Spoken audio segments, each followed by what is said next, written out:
gue Alrian dari Avi Production. Kali ini gue akan ditemenin sama seorang praktisi dari pendidikan anak usia dini. Dia adalah teman gue yang kita ketemu udah 20-an tahun dan kita udah sering bekerja sama. Sekarang kita akan ngobrol-ngobrol. Ini dia orangnya. Ini teman gue, Pipi Suherman. Dia seorang praktisi pendidikan anak usia dini dan seorang aktivis sosial. Silakan duduk.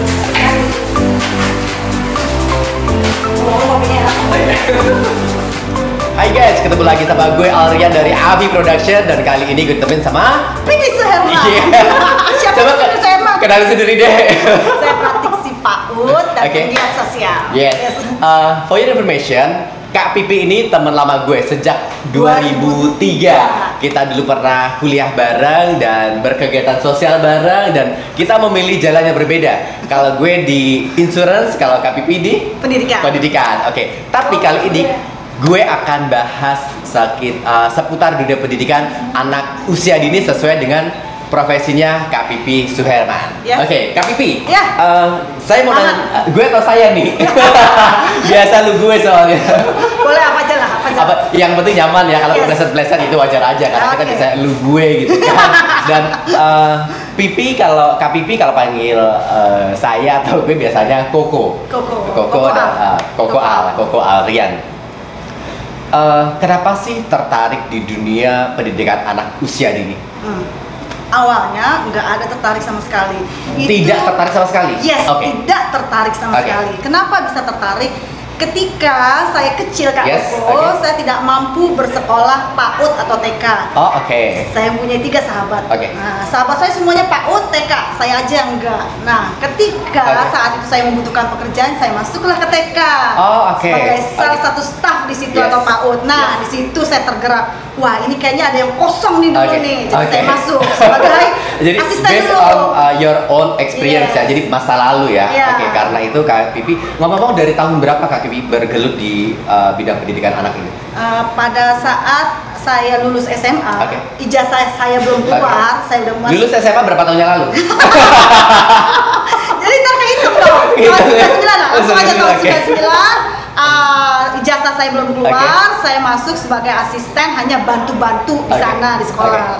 Sebagai asisten guru gitu ya? Sebagai asisten guru. Okay. Nah, di situ saya kuliah langsung menjadi guru. Nah, terus menjadi koordinator dan sekarang menjadi programmer di dunia pendidikan anak. Jadi bertingkat ya, berjenjang dan sekedar teman-teman tahu, Kak Pipi ini langsung di preschool yang notabene itu buat orang-orang banyak ekspat ya? Banyak ekspat, jadi bukan TK yang di pinggir-pinggiran gitu ya. Jadi mengawali karir sebagai asisten teacher, lalu naik jadi teacher, terus koordinator teacher, dan sekarang jadi programmer di belakang layar ya? Oke, dan berarti dari tahun 99, udah lama sekali ya? 21 tahun. Jadi sudah ketahuan umur berapa. Ngomong-ngomong, kenapa sih pendidikan anak di usia dini itu penting? Iya, karena kan ada ya para praktisi atau para ilmuwan berkata bahwa PAUD itu adalah 5 years golden age. Jadi itu jangan disia-siakan. Terkesan memang main-main, tapi efeknya jangka panjang akan terlihat. Oh iya, ngomong main-main, kalau sepenglihatanku gitu kan, ngapain sih di sekolah cuma main-main, nyanyi-nyanyi terus kayak nggak ada ilmunya gitu loh. Kan sebagai orang ngapain sekolah bayar mahal, tapi di sekolah ya cuma main-main, nyanyi-nyanyi terus nggak ada ilmunya. Itu gimana? Gemes. Semua orang pasti berpendapat gitu. Saya sebagai praktisi jadi bukan saya sendiri dong yang berpendapat seperti itu. Iya, banyak. Jadi nggak apa-apa, pertanyaan itu saya luruskan. Emang kenapa sih cuma main-main? Karena memang dunia anak yang main. Dengan belajar sambil bermain itu anak-anak tidak sadar bahwa dia belajar. Itu adalah efek jangka panjang, jangka pendek itu akan terlihat ya. Seperti gini, kalau kita ngasih sesuatu langsung pada pelajaran dan anak itu belum tentu suka, tapi dengan cara bermain, dengan cara nyanyi ya emang itu dunianya anak. Kayak gini, Kak Al. Bukan ku ya. Kak Al gini. Kan udah gede ya, udah dewasa. Nah, kalau dikasih permainan seneng nggak? Misal outbound. Seneng. Seneng. Yang gede aja masih seneng. Penonton di rumah juga masih seneng ya kan? Nah, coba deh rasain kalau lagi Independence Day atau Agustusan ikut lomba apa rasanya? Makan kerupuk. Seneng kan? Nah, itu dia. Anak-anak tuh harus dibikin seneng dengan cara bermain. Oh, jadi begitu ya. Karena kan kadang saya ada juga sebagian orang tua di luar sana yang masih kecil gitu kan, les piano, dikasih les basket, les nari, les apa. Menurut dari sisi ilmu pendidikan bagaimana? Apakah itu dibenarkan apa bagaimana? Oke, diperlukan atau tidak untuk anak-anak yang banyak banget lesnya. Pertama tipsnya, apakah anak itu interest, kemauan dia sendiri? Kalau bukan kemauan anaknya, kemauan ibunya, stop dong. Jangan kita posisikan sebagai orang dewasa untuk anak. Posisikan kita sebagai anak-anak. Kalau anak yang minta dan interest, ya sok silakan. Dan itu karena sorry aku potong. Karena kebanyakan mungkin karena saya sebagai orang tua, masa kecil saya pengen belajar piano tapi nggak tercapai gitu kan. Saya punya anak ya, you have to learn piano supaya bisa main piano gitu loh. Jadi nggak bener itu. Maksudnya betul pendapat orang-orang di sana yang kontroversi ya. Maksudnya betul adalah pertanyaan itu betul sekali dan tepat saya ingin bahas di sini. Jadi gini, kalau pengen anak semua nih pinter piano gitu, pertama lihat apakah dia interest, kedua jangan banding-bandingkan dengan anak lain. Jadi maksimalkan kepintaran anak itu dengan individu dia sendiri. Jadi jangan pernah compare antara anak satu dengan anak lain. Kasihan dong. Enggak banget ya di dunia pendidikan. Ini baru 5 menit tapi udah banyak ilmunya. Karena pertanyaan itu pas banget. Saya gemes nih pas diundang di sini. Oke banget nih tentang PAUD. Saya gemes banget dengan cuma main-main doang. Ini saya mau kasih tahu yang dewasa aja seneng main ya kan. Udah bayar mahal, terus dikit-dikit jalan-jalan gitu kan. Terus sekali diskusi sebagai gitu doang gitu kan. Makanya itu sebagian mungkin pertanyaan teman-teman di rumah juga sama gitu ya, mewakili. Terus tadi juga kalau misalnya anak dikasih banyak kegiatan, sebenarnya kalau mereka masih masih senang nggak apa-apa, sesuai dengan hobi mereka nggak apa-apa. Tapi kalau misalnya mereka nggak suka, jangan dipaksa. Itu ilmu juga ya. Pernah nggak Kak Al ngalamin pada saat nggak mau, nggak interest, terus disuruh? Nggak enak, pasti gondok. Kalaupun menjalani pasti apaan sih gitu kan, pasti menjalaninya nggak dengan sepenuh hati. Dan itu akan ngebekas sampai besar. Dan kalau dikasih kebebasan untuk memilih sesuai apa yang diinginkan, itu juga membekas sampai besar. Jadi efek dari pendidikan usia dini ini ke jangka panjang ya, bukan jangka pendek. Jadi kenapa pada saat kecil itu disebut golden age? Jadi 0 sampai 8 tahun. 8 tahun itu golden age. Makanya kalau misalnya udah let's say SD, SMP, SMA itu udah beda lagi. Gini Kak Koko. Jadi kalau di Indonesia itu golden age rata-rata 0 sampai 6, tapi kalau di luar negeri itu 0 sampai 8. Kenapa kita penting banget di PAUD ini? Karena 90% otak anak kreativitas meningkat. Di atas 10 tahun udah tinggal sisanya 10%. Tapi 90% dicicilin dengan bukan kemauannya dia. 10 tahun aja sudah mulai berkurang kreativitasnya. Bagaimana dengan yang 30, 35? Tapi jangan khawatir untuk kalian, untuk saya dan semua yang mendengar nih penonton, kalau sudah terlanjur dijejeli dengan pemaksaan pada masa lalu, kita ke anak kita ya janganlah ya. Karena kan kita produk zaman 80-an kan, 70, 80, 90, otomatis pola didik orang tua zaman itu dengan sekarang otomatis berbeda dong. Dan saya juga termasuk orang yang tidak mengalami pendidikan usia dini. Saya masuk langsung ke SD kelas 1 yang notabene saya belajar itu di rumah, diajarin sama mama saya. Dan ngomongin belajar dari rumah, sekarang selama pandemi kan belajarnya nggak di sekolah lagi. Nah, otomatis sebagai dari sisi praktisi nih, efektif nggak sih kalau kita belajar dari rumah online? Offline dan online itu pasti berbeda ya. Untuk anak usia PAUD itu sekolah adalah pertama interaksi sosial. Ketika semuanya offline, apakah interaksi sosial itu tercover? Tidak 100%. Saya membilang dengan secara jujur tidak. Tapi daripada tidak sama sekali stimulasi oleh guru secara online, itu akan jadi gini. Otak itu ketika kita stimulasi dengan minimal pun dia akan terus berkembang. Ketika stop kegiatan itu langsung zet gitu. Jadi otak-otak dia itu menyusut. Tapi pertanyaannya, apakah ketika anak kita online, apakah orang tuanya bisa menstimulasi? Kalau bisa, sok silakan. Tapi kalau nggak bisa, silakan langsung bergabung di sekolah-sekolah PAUD terdekat ya. Nah, masalahnya kan kondisi sekarang tidak memungkinkan untuk ke sekolah sementara waktu, gitu kan. Dan mau nggak mau, kayak Kak Pipi yang setahu saya juga punya 2 anak cowok kan, duo ngono. Duo ngono. Jadi Kak Pipi ini punya 2 jagoan, umur berapa sama berapa? 6 dan 8. 6 dan 8. Dan selisih 2 tahun ya? Kebayang Don, berkegiatan aktif terus juga punya 2 jagoan yang 6 dan 8 yang notabene lagi aktif-aktifnya masih golden age dong. Yes. Bagaimana Kak Pipi membagi waktu ngajar anak, ngajar di sekolah, dan kegiatan sosial, dan semua abrek-abrek kegiatan? Kebetulan kegiatan dan anak dan kegiatan sosial saya itu paralel, jadi bisa berhubungan. Anak saya masih di dunia PAUD, ketika saya bekerja, anak saya ikut bersama saya karena sekolah di tempat saya di mana bekerja yang satu. Nah, ketika kegiatan sosial yang saya ajar pun ke anak-anak pun usia dini, jadi bisa serombongan ikutan. Oke. Nah, punya kendala nggak sebagai di luar kan sebagai pengajar praktisi juga gitu kan? Kalau di rumah kan sebagai ibu juga kan, yang notabene anak juga belajar dari rumah. Apakah ikut mendampingi mereka? Yes. Pengalamannya bagaimana?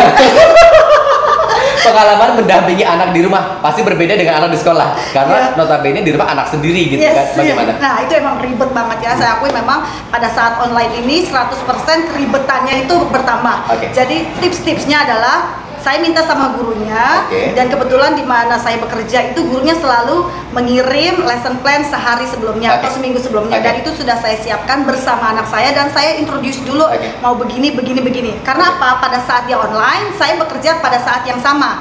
Jadi anak saya sudah ada di brief dulu untuk itu. Ketika udah selesai baru kita refleksi sama-sama. Jadi tidak saya dampingi karena saya juga bekerja online.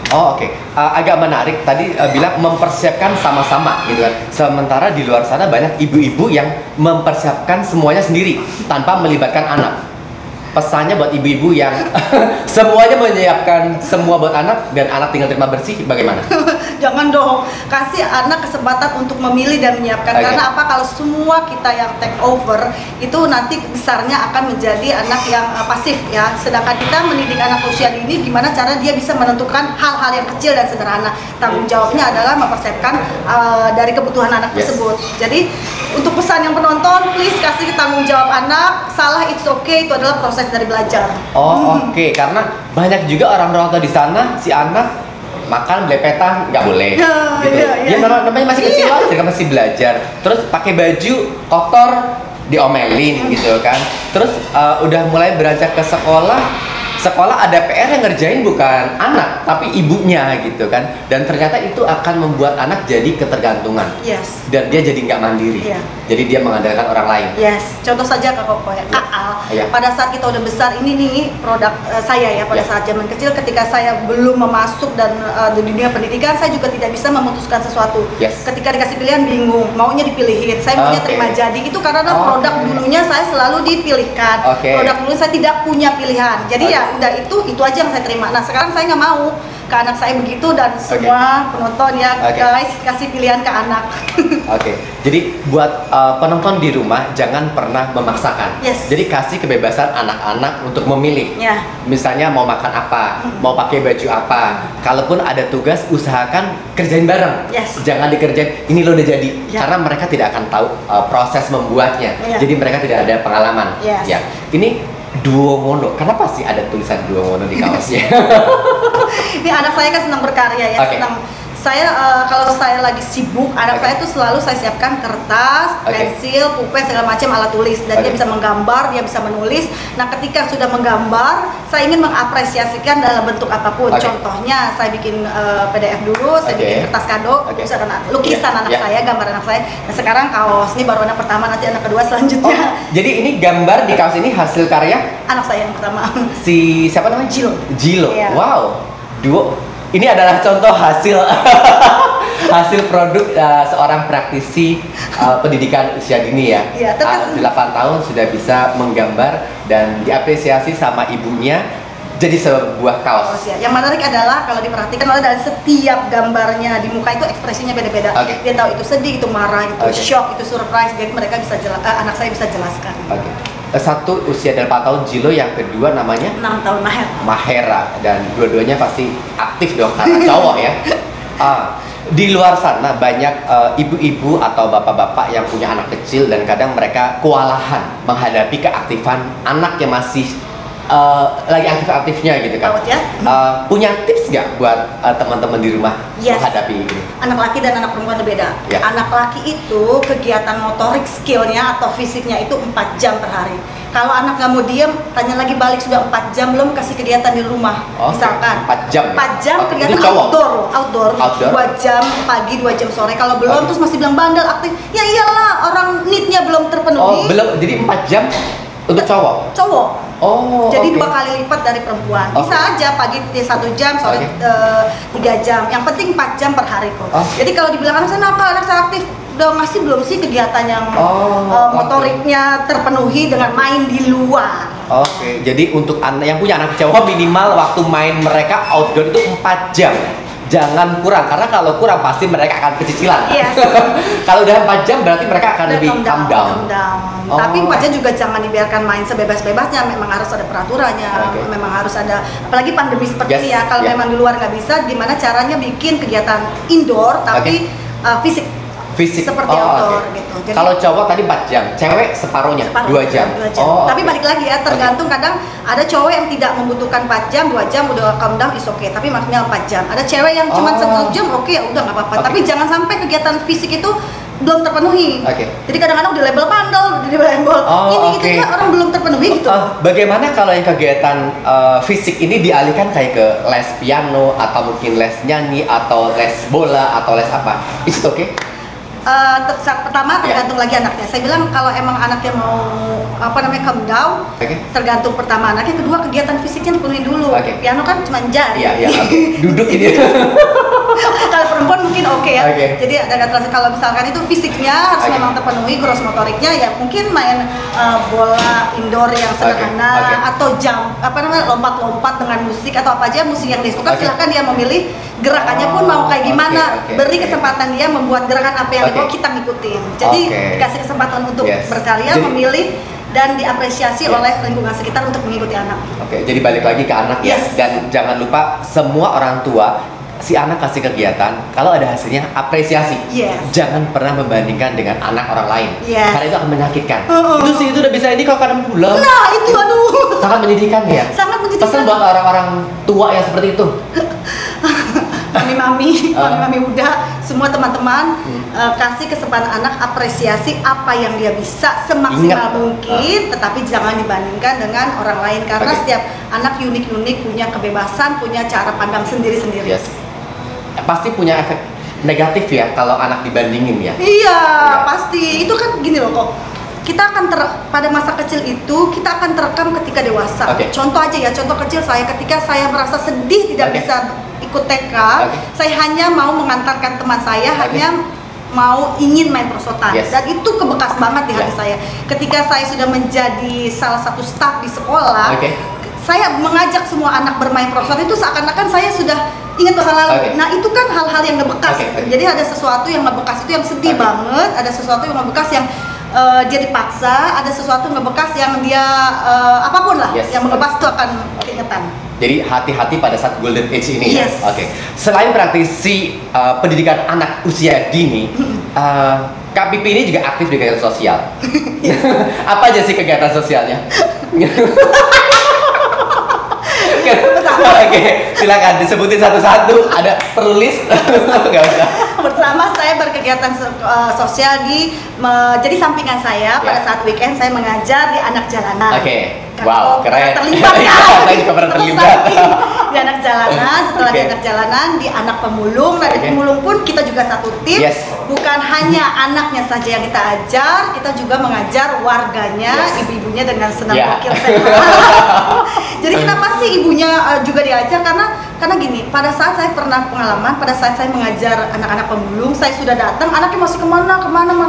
Ketika kita tidak melibatkan ibunya, itu sangat sulit sekali untuk kondusif kan. Jadi ibunya dulu di brainstorming, ibunya dulu diberi pengarahan, sama lu kan. Elunya keluar juga. Saya itu anaknya, bahkan bapaknya juga ikut. Nah ketika semua sudah solid, nah itu akan menjadi sebuah komunitas yang sehat. Itu ngajar di weekend. Selain itu saya juga punya sudah 2 tahun ini saya juga punya program sedekah nasi bungkus berbagi setiap Jumat. Itu sudah ada donatur yang memang setiap Jumat tangting ikutan dong itu tidak ada paksaan ya, boleh-boleh aja. Ngajar di weekend, terus setiap Jumat bikin sedekah nasi bungkus. Emang kegiatannya masih kurang padat? Belum lagi anak di rumah 2 loh. Itu juga ada kok. Ya benar-benar itu emang karena semua mendukung, jadi semuanya happy aja dan bisa ya. Kenapa kok bisa sedekah nasi bungkus juga ke praktisi PAL? Pertama awalnya saya dulu ya sedikit nggak apa-apa ya. Pada saat ibu saya ngaji di pengajian, saya dibawa berkat itu dari rumah dan saya nggak masak ibu saya tuh, saya nungguin nasi kotak dan itu buat saya tuh, luar biasa nikmat. Ada dagingnya, ada lauknya, ada buahnya. Nah itu rasanya nikmat banget dan itu pun makannya berdua sama ibu saya sama adik saya dan itu ditambah nasi dia makan bareng-bareng. Itu kan suatu kenikmatan ya. Jadi ketika saya sudah besar, saya sudah mulai punya penghasilan sendiri, saya membalik fakta itu untuk orang-orang pasti ada yang seperti saya dulu. Nah itu yang membuat saya terkesan. Jadi sesuatu yang terkesan itu akan kebawa nanti. Wow, luar biasa sekali. Jadi pendidikan anak pagi ngajar sampai jam 2, setelah itu juga private ya. Private setelah private masih ada kegiatan sosial, masih ada berjibun kegiatan lain. Tips dan triknya untuk menjaga stamina, karena semua itu kan pasti membutuhkan stamina yang enggak sedikit kan. Bagaimana supaya menjaga stamina itu tetap fit, apalagi di kondisi yang sekarang ini pandemi, banyak virus di mana-mana.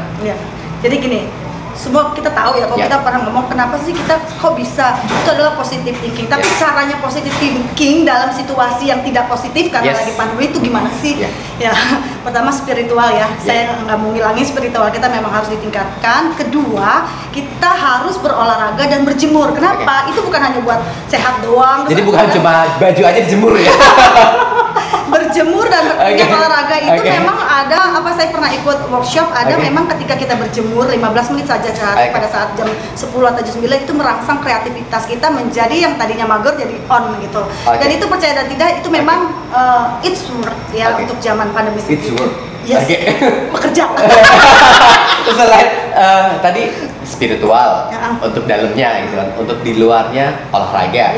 Untuk asupannya apa doping tertentu? Dopingnya sekarang ini, dulu sih saya hasbatul sauda sama madu. Kalau sekarang hasbatul sauda, madu dan jeruk lemon.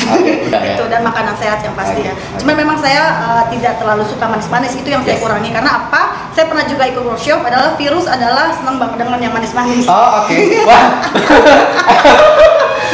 Buat teman-teman yang manis di luar sana, hati-hati dengan virus. Termasuk ada Bang Jack nih. Bang Jack, hati-hati loh. Manis itu indah. Manis itu indah. Kata Kak Pipi, virus itu suka yang manis-manis. Sebenarnya bukan kesal ya. Saya ikut workshop, virus itu senang yang manis-manis, jadi kurangin makan yang manis-manis. Banyak sayuran, buah-buahan, vitamin C ya. Wow. Dan seru banget ngobrol sama Kak Pipi, tapi kita harus stop di sini.